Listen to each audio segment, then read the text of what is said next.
Hello and a warm welcome to the Racing Post Football Postcast. We've got FA Cup fever and we've also got Mark Langdon and Mike Breer joining me, Bruce Millington, in the studios to discuss third round weekend, all the live games. There's about a zillion of them. Who's going to win the trophy? And also our best bets of a busy weekend. First of all though, chaps, time to pick your brains on the latest football issues, see if we can point people towards maybe an anti-post winner or two. It's our 10 questions. I fire off 5 questions to each of the lads. They answer them and then they choose a question that the other one was asked and they answer that. So Mark, we'll start with you. Premier League top 4 finish. Arsenal, Man City and who? And before you answer, quick betting rundown. 4-7 Tottenham, evens Man United, 11-8 Leicester, 5-2 Liverpool, 8 Chelsea, 22 Palace, 33 Everton, 33 West Ham. Any price the rest? Yeah, I think Tottenham, I wouldn't necessarily back them at that price, but I do think they're in very good shape to make the top 4 and probably finish third. In terms of finishing fourth, I'm going to go for what I consider to be the value bet of the lot, and it would be Liverpool. And I say this as somebody that's looked to take them on over the past week. They've had a lot of injuries. I still think there's a lot of time for Klopp to get his key men back. I think he's come across now his rightful system, which doesn't always include Christian Benteke. Most of their best performances have come without him. And I just look at the others, Leicester, I think if you're backing them now, you've probably missed all the sort of juicy prizes, haven't you? Are they going to click into reverse now? Or? I wouldn't say necessarily full reverse, but I do think it's going to be more of a struggle for them in the second half of the season, purely because teams are not going to attack them with the same way that they did in the first half of the campaign. So playing on the counter-attack won't be as easy. And so if you're looking at it's out of, say, Liverpool and Manchester United, I think at the prices I'd rather be with Liverpool. I mean, United beat Swansea and played a little bit better against Chelsea, but I've seen enough of them over the last 18 months to suggest they're far from good things for the top 4. And Chelsea just too far back? Oh, yeah, I think they're way too far back. I think that the prices on them are ridiculously short, actually. I mean, they're going to have to play like champions just to get close, and I just don't see that. Fair enough. Mike Breer, Manager of the Year. Here's the latest prices. 11-10 Ranieri, 100 to 30. I hate 10 to 3. 100 to 30 Wenger, 8 Pellegrini, 9 Pardew, 10 Pochettino, and 20 Barr. Who do you think it will be? Well, I think that with these sort of yearly markets, I feel like there is going to be a clamour towards Leicester at the end of the season to reward them for what was a spectacular start, which is, as we expect, probably going to peter out to some extent. That said, I do think Ranieri's a bit short there. I think the value is Pochettino. If he gets them third, as Marcus said, is reasonably likely, and the bookmakers consider it fairly, I don't know, not quite nailed on, but the most likely outcome. Finishing third, really? Tottenham? I mean, is it? Well, I think that's a decent achievement, and perhaps like a cup run as well. You don't, they're still in the Europa League. I think that they could. That seems a juicy price to me. Yeah, it's difficult on that. I mean, it's hard to make a case for anything there, I would have thought. But okay, Mark, what would you change about Match of the Day? This is quick fire, isn't it? Yeah. Everything. Really? You can't have it. I very rarely watch it. I would like to see more football, less chat. I think would be one of the two. And then if you're going to have more chat, then make it informed chat rather than just the waffle about referees that happens all the time. I mean, I think you either go the whole hog, Monday night football style and just say this is for football fans. We don't care about the casual viewer. Let's really do it properly. Or you just stick a load more football on. I think they're caught in between trying to please everybody and please nobody. Is the way I see it. Wise words, Mike Breer. Capital One Cup thoughts after the first legs of the semi-final, which are very interesting, weren't they? Yeah. Liverpool now favourites, 13-10 best price, 15-8 City, 4 Everton and 20 Stoke. I backed Everton last night. I thought 4-1 was big. What do you reckon? I think 4-1 was big for last night, but I still think City will bounce back in the second leg. I reckon they've been absolutely stunk the place out on the road this season, Man City. I don't know Pathetic, why. Isn't it? What is it? I think Torre's a big problem. I think that's got to be it now. Do you remember when Didi Hamann called him a liability about 2 or 3 years ago, and everyone absolutely ridiculed him and didn't know what he was talking about? But last night you saw ample evidence of that, didn't you? He was abysmal. Did you see that kind of air tackle where Barkley went past him? And it was weird. I mean, it was pathetic. Normally you expect him to accelerate and have a little 8 or 10 minute spell where he looks like a footballer, but he didn't do that at all, did he? That's the thing that everyone says, you get that little burst, so it's worth playing him for 90 minutes for that. I mean, how many players is it worth playing for 90 minutes for the sake of that? I'm not sure there are too many. I think Didier Mann's analysis there couldn't have been more spot on, really. So you're a Liverpool fan, you're getting all excited about Liverpool now? I'm fairly excited. I think that there's a decent chance there, but I still think that Man City are the value, 15-8. That's looking all right. Liverpool, the injuries are going to mount up even more. I don't want to be too pessimistic about it. It sounds a bit grim, but the fixture list is a bit ridiculous, and I can't see them having a sort of really flawless squad that they could go into that final, assuming as I expect they would be against City and winning it. I'm not too bullish, but I'm hopeful. Okay, jolly good. Mark Langdon, the sack race. 1-2 Van Gaal, 6 Guard, 12 McLaren, 20 Koeman, and 20, interestingly, and no more managers to get the tin tag. Is that a price that now becomes interesting? I still think there's long enough to go that we'll definitely see one. I can hear what you're saying about it's a price that I think could maybe shorten in a month's time. I don't see anybody necessarily going straight away. I think Van Gaal is a very interesting favourite there, because if United wanted to get rid of him, surely they would have done it before now. I mean, they've had ample opportunity, and they seem convinced at sort of boardroom level that Van Gaal is the right man for them, at least in this medium term, until they decide whether Ryan Giggs, is the right man, because Jose Mourinho is odds on to come in. But they turned him down before, and it doesn't look like they're massively confident in wanting him this time around. So Guard's becoming the interesting one, because how long... it's not his fault, I don't think it is his fault, but how long do you just sort of carry on with what's going on, and is he the right man to lead you back to the Championship? I keep coming back to Steve McLaren, and just wondering what he needs to do to sort of avoid being put under more pressure. Newcastle are a good team that have found themselves in 18th spot. These are players that should be, I think, around about mid-table, and the fact they can raise their game for big matches and not small ones, I think is a damning indictment on him, and the players as well, but also him. For all, though, that Ashley has his critics, he's tended to be quite he has, but I if they're still in 18th spot in sort of 2 months' time, I mean, does he trust McLaren to still get him out of it, or does he go for that a short burst? I did love actually Rory Smith in the Times. I don't know if he tweeted about Zinedine Zidane. Real Madrid think they've got a Guardiola. It's just possible they could have an Alan Shearer instead, and Shearer got furious on Twitter, called it poor journalism. I thought it was a beauful line. Right. Great journalism. What? So Shearer thinks he was brilliant. He should be grateful he was compared to Zinedine Zidane. It was quite a funny exchange, actually. Van Gaal's an interesting favourite because, I mean, apart from completely ruining the style of play and the attacking philosophy at Man United, squandering fortunes on... I mean, I don't think he's done much wrong, has he? So we'll see what happens with that. OK, Mike Britt, who's the best footballer you've ever seen? In real life, are we talking? We'll do it real life and telly. Real life, Suarez. I only saw him a couple of times at Anfield, but seeing the sort of the movement off the ball, which is always what you see live, that sort of blows your mind. I think that was just unbelievable. It's not just the impact in the sort of attacking sense that he had. It's just the way he set the pace for the whole team, and I think it's remarkable when a player can do that, better than any of the sort of players I saw when I was younger there. Even I was blown away by someone like John Barnes when I was a kid going there, but other than that, for Liverpool, I can't remember being so in awe of a player on the pitch. And what about anyone in the whole wide world?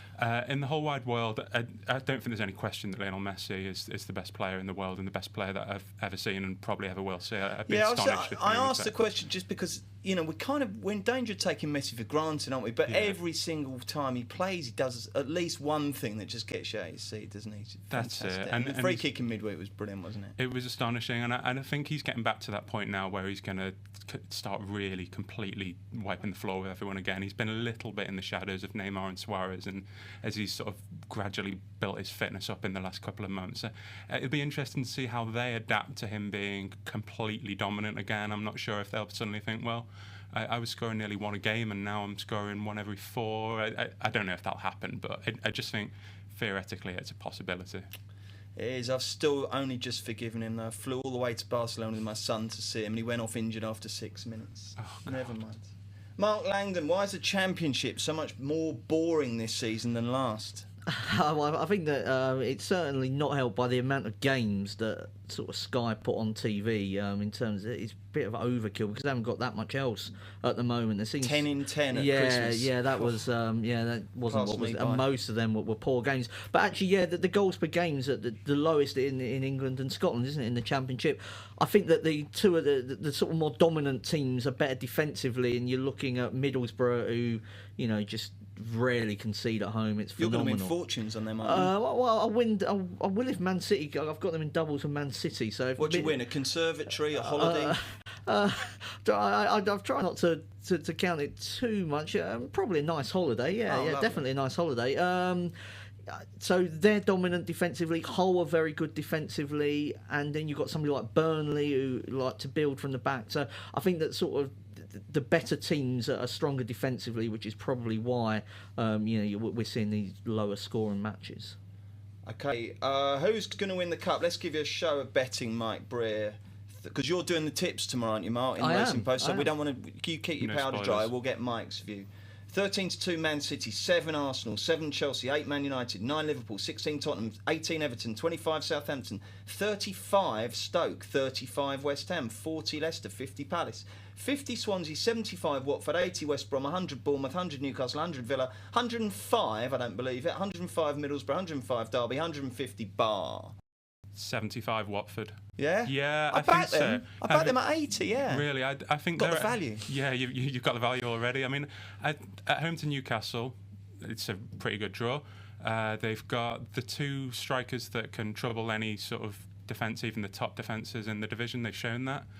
They've got a solid enough defence to keep out those top teams as well. And I think there's a danger of the teams at the top of the market. If the Premier League, if this isn't just a freak incident that we're seeing where the bigger teams are struggling, there's a danger that they're being overrated in that FA Cup outright a little bit, I think.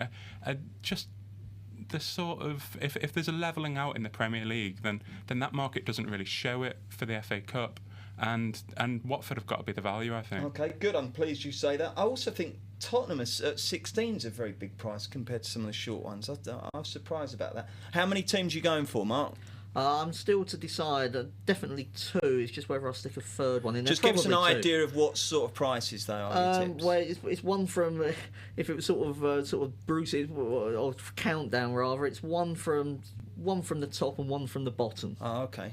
And what colour kits do they wear? Predominantly. One of them wears predominantly red. Okay, right. Blimey, all will be revealed in the Racing Post tomorrow. Right, where's the list of questions? Here we go. Question 9.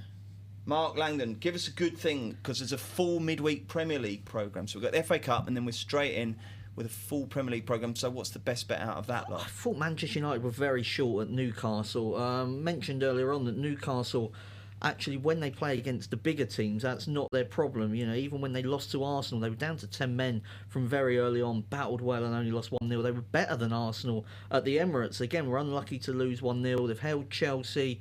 They were thrashed by Man City, but played well again for 45 minutes. They've won at White Hart Lane. They've drawn away at Old Trafford.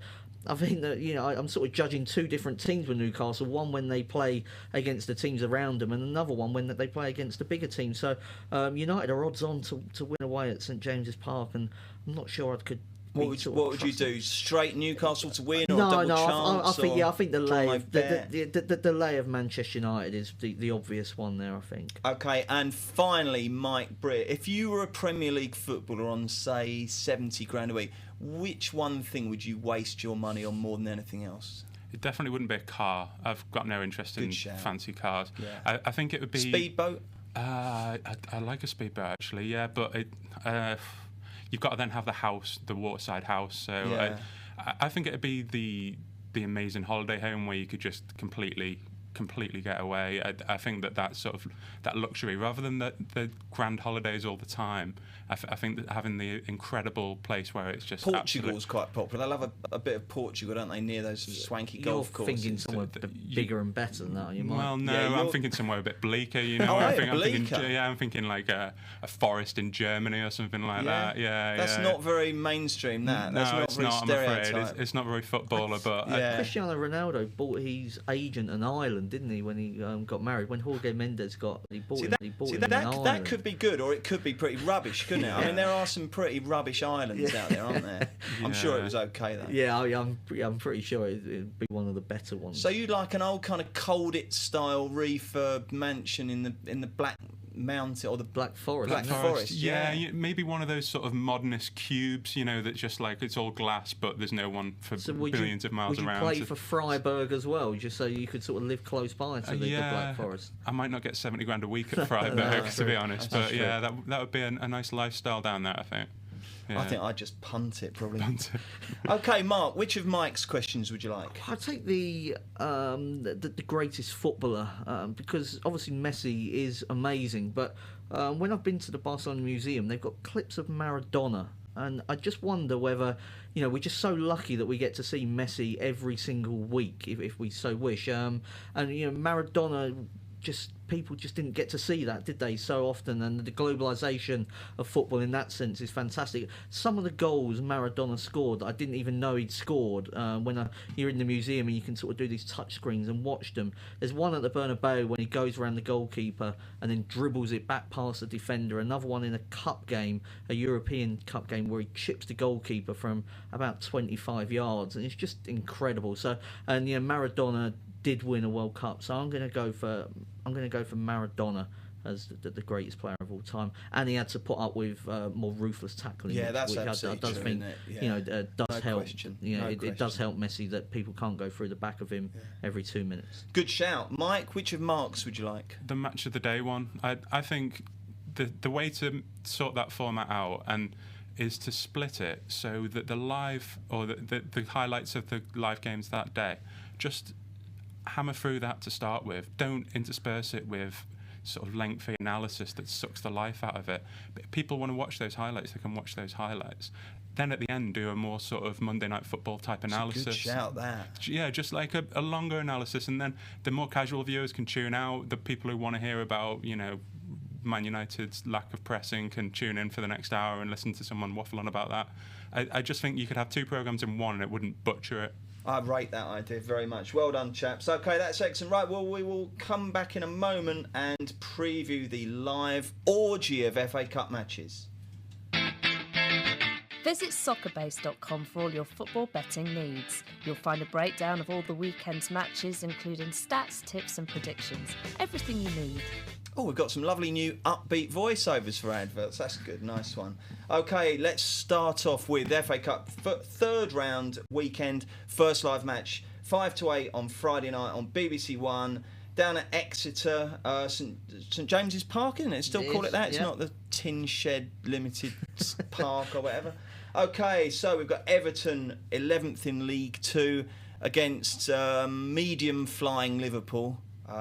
Best price is 15 to 2. Exeter for the draw, 2 to 5. Liverpool. Penalty kick for the Reds, Mark? Ordinarily, you would say yes. The fact that we probably, you know, even Mike may struggle to name half of these Liverpool youngsters that are going to play. It looks like will be a virtual reserve team. I still think that, you know, the likes of Ojo, I think, who's coming back from Wolves. Yeah. You know, they're still. Is Flano back?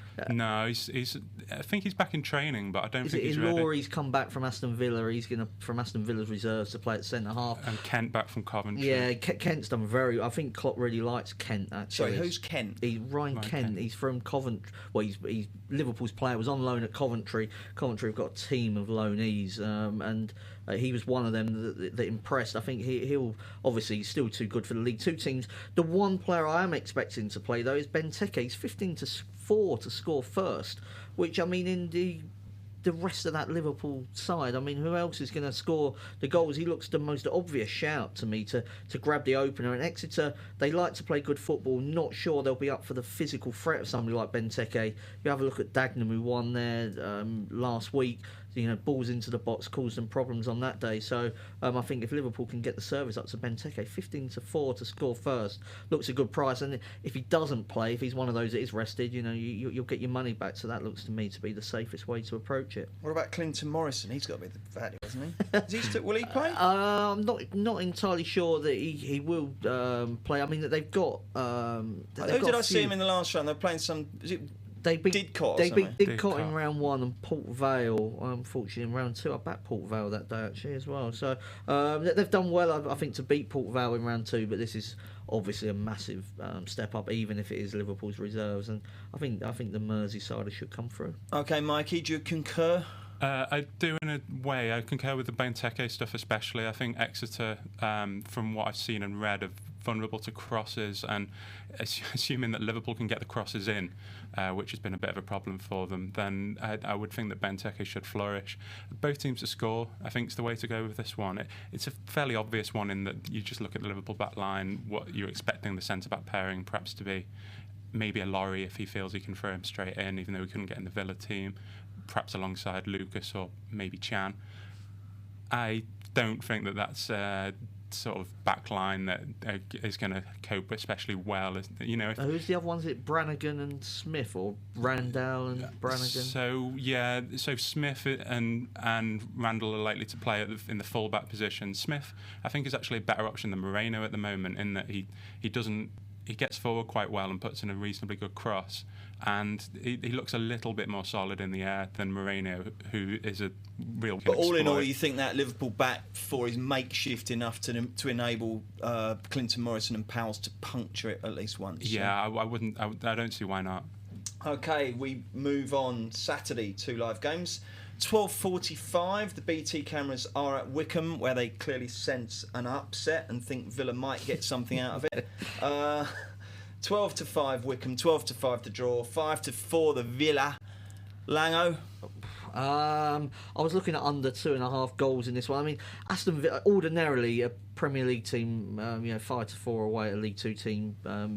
No matter really what the state of them, you would imagine, I think, should still be good enough. But for Villa to have been on a losing run for this long in the Premier League, it must be taking its toll on everybody, really. Even when they've played lower league opposition in the Cup, needed extra time to beat Notts County, and then they beat Birmingham. But even that, that was a close game, and that was at home. Wickham's their games in League Two have only featured 56 goals this season. I think they are better as underdogs. They're one of the Ainsworth's got them really sort of fight. They fight for every ball, but they struggled last week because they were expected to beat Morecambe against the likes of Oxford, one of the bigger teams in that division. They've done well against Portsmouth. They did well, so I wouldn't rule out a shock. I mean that is factored into the prices. I think either way, it's going to be a low-scoring game. What about the superb stat that you're seeing? You're running order that producer Rob has dug up.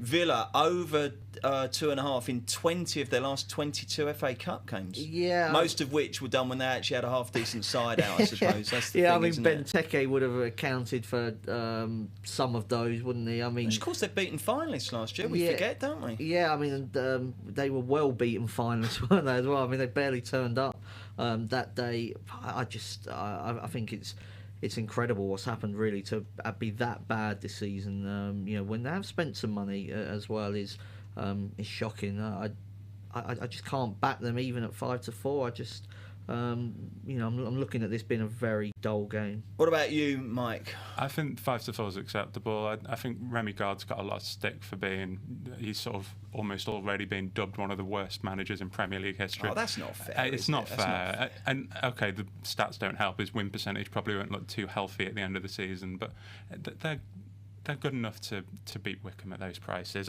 What Villa manager worries about win percentages? Yeah, exactly. Yeah, it's not the first thing on their minds, is it?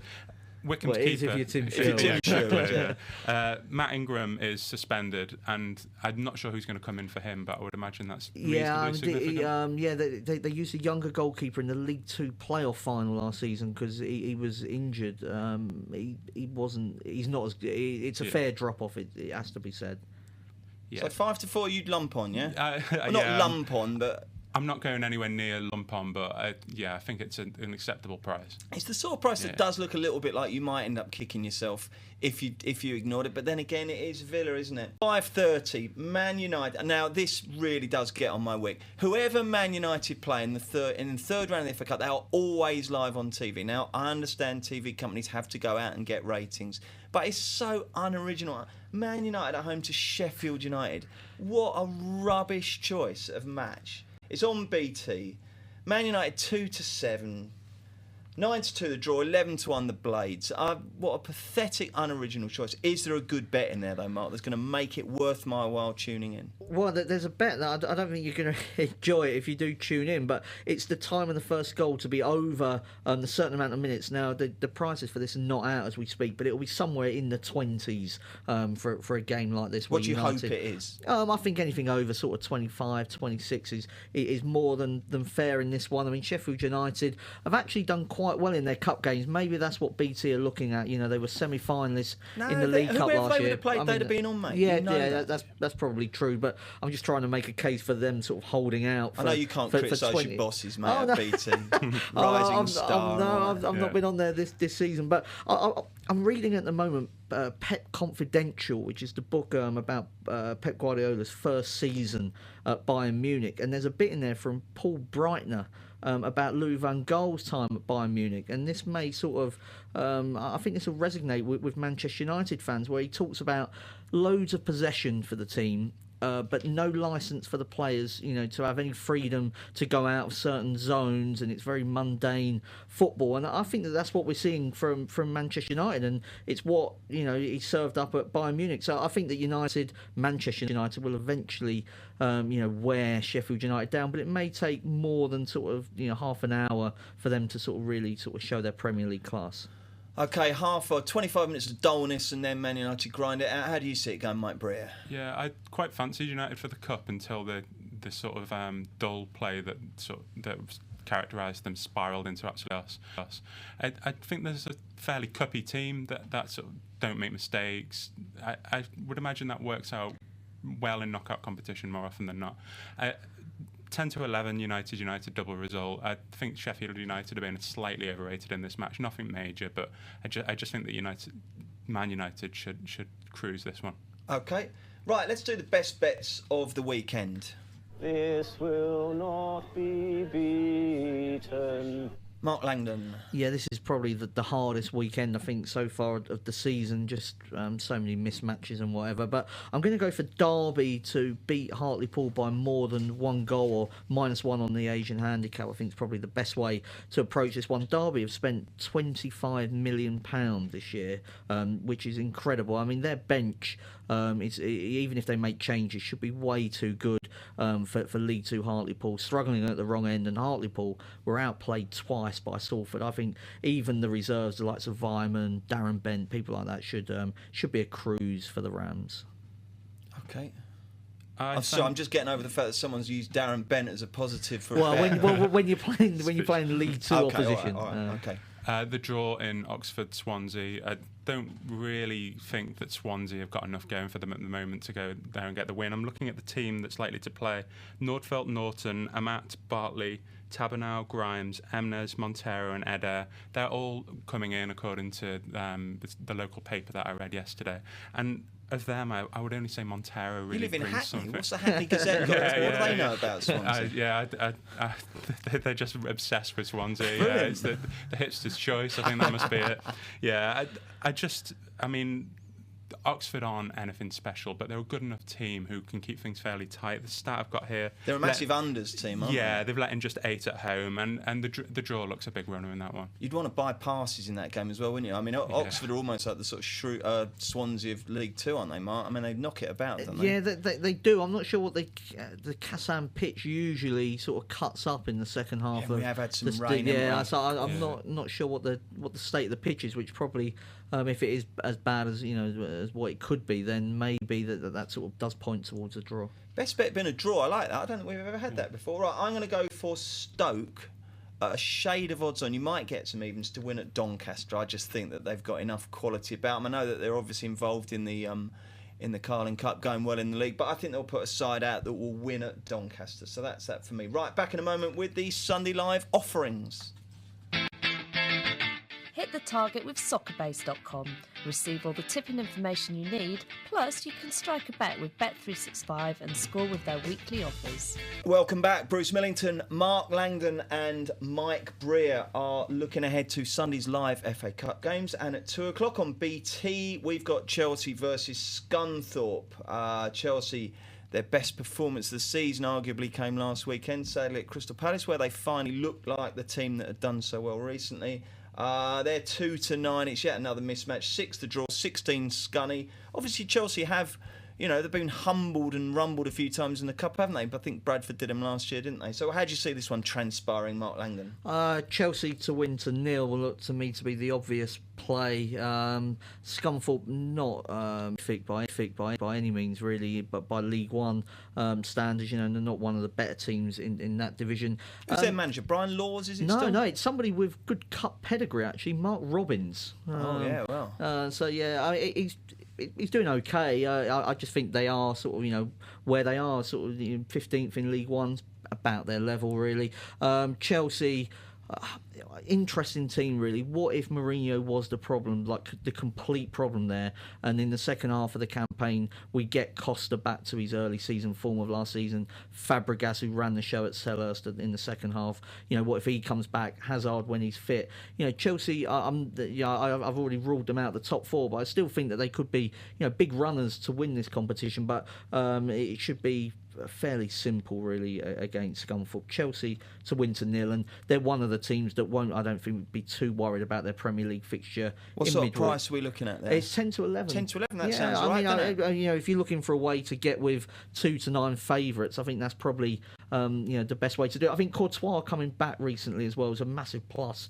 Begovic isn't a bad goalkeeper, but Courtois is a lot better than him still. It says here Scunthorpe are undefeated in their last 8 FA Cup matches. How have they done that without winning it?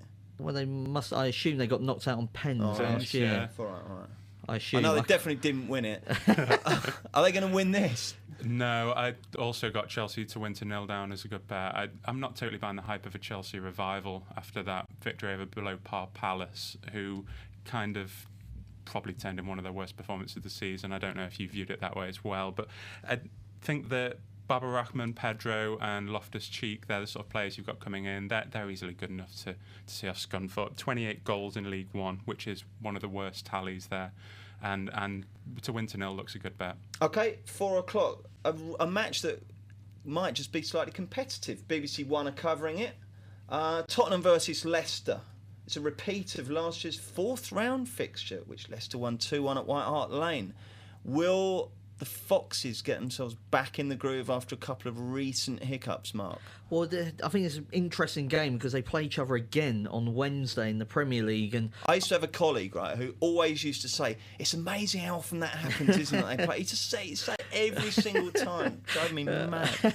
Well, I think I'm not sure it does happen that often. I remember Spurs playing Wimbledon 5 times once in a very short period. They played 2 League Cup semis, FA Cup tie that went to a replay, and a league game. It's all in like about a month period. It's horrible, but I think that both teams will have one eye on Wednesday's game. That they're both aiming at least Champions League football, if not the title. The one thing Tottenham's bench is better than Leicester's. I wondered whether this could, if you fancy Tottenham to win, whether you're better off just backing them at 16 to 1 to win the FA Cup, because it's obviously factored in that they've got to play Leicester. That's why they're the price they are. But Leicester resting Jamie Vardy, who's having surgery. Wouldn't be surprised if Ranieri changed 6 or 7 others as well, and I think that maybe it could be, if you fancy Tottenham to win the game rather than take 4 to 6, just back them to win the FA Cup at 16. It's been a long while as well. Certainly due one, not won it since 1991. Yeah, I concur with that. I think 16 is a very big price. I'm not mad on Leicester. I think they might start going backwards, so I'd be all over that. Mike, what do you think the bet is here? Yeah, just Tottenham in match bet and match odds. I just think even ignoring the possibility that Leicester bubbles burst, 4 to 6 looks like a good price. White Hart Lane's becoming a bit of a fortress now. The only teams that have won there this season: Arsenal in the League Cup and Newcastle in December.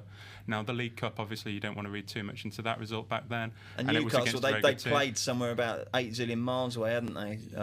The game before, I think that, hadn't they, Tottenham? As well, I think that's Newcastle showing their sort of Champions League form when they come up against a sort of top 5, top 6 team. Really, it's bizarre. Yeah. So they were 4-6 will do you, Tottenham, will it? Do you I like to feel really super confident if I'm going to be backing a team at 4-6, but you've got that particular vibe about Tottenham. Where would Leicester be without Vardy's? You got to count Leicester as a team without Jamie Vardy. I mean, there'd be a. What's he having surgery on, Mark? I think was it a minor groin? I think it's like a one. I think they were saying he's been out for 10 days. I think they were hoping to get it done and then have him back for the league game at White Hart Lane, which I think says a lot about their priorities really for this game. Yeah, I think they're pretty solid. It's really hard to break them down. They don't allow that many chances, and you're sort of banking on Leicester snaffling the 1 or 2 that they get. And like we said, you've got Vardy not there. It makes it tougher. Okie dokie, we're all over Tottenham. We're all over Chelsea to win to 0 and various others. Thank you very much, Mark. Thank you, Mike. I hope you have a good punting weekend. And thank you very much for listening. And we will be back next Thursday with another Racing Post Football Postcast. The Football Postcast. Listen online and on mobile.